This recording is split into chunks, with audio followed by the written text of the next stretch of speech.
চিংড়ি বিরিয়ানি রান্না করতে যেমন সহজ, খেতেও অনেক বেশি ভালো লাগে।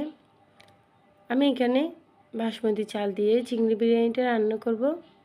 সেজন্য আমি বাসমতি চালগুলো ভালো করে ধুয়ে 80% মতো রান্না করে নিলাম।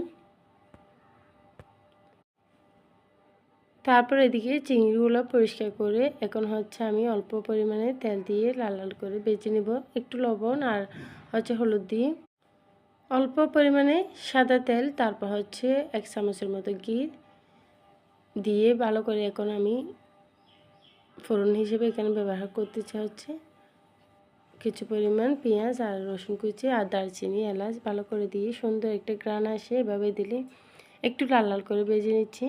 এখন আমি ভেজে রাখা আগে থেকে চিংড়িগুলো দিয়ে দিলাম আর একটু ভালো করে কষিয়ে নিচ্ছি ঘি আর তেলের মধ্যে। তো এদিকে টমেটোগুলোও দিয়ে দিচ্ছি। এখানে আমি টমেটোগুলো একটু ভালো করে গলিয়ে নিতে হবে, সেই জন্য কিছুটা সময় লাগবে। তো এদিকে আমার টমেটোগুলো গলিয়ে নেওয়া হয়ে গেলে এখন আমি এখানে মশলা বলতে শুধু জিরা আর কাঁচামরিচে দিলাম আর লবণ হলুদ এগুলাই থাকবে।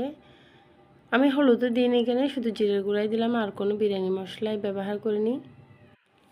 সব মশলা কষিয়ে নেওয়া হয়ে গেলে অল্প পরিমাণ গাজর দিয়ে দিলাম। গাজরটা দিলে চিংড়ি বিরিয়ানিটা দেখতে খুবই সুন্দর লাগবে, সেজন্যই দিলাম। তো এখন আমি রাইসগুলোও দিয়ে দিচ্ছি। 80% মতো সিদ্ধ করে রাখা রাইসগুলো দিয়ে দিলাম। ওপরে একটু সয়া সস আর ঘি আর ধনিয়া পাতা দিয়ে কিছুক্ষণের মতো দম দিয়ে দেব।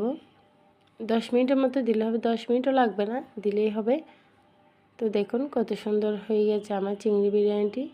আর আমি করেছিলাম এটার সাথে খাওয়ার জন্য চিলি চিকেনটাও করেছিলাম। এই চিংড়ি বিরিয়ানির সাথে কিন্তু চিলি চিকেনটা খুবই ভালো লাগে খেতে।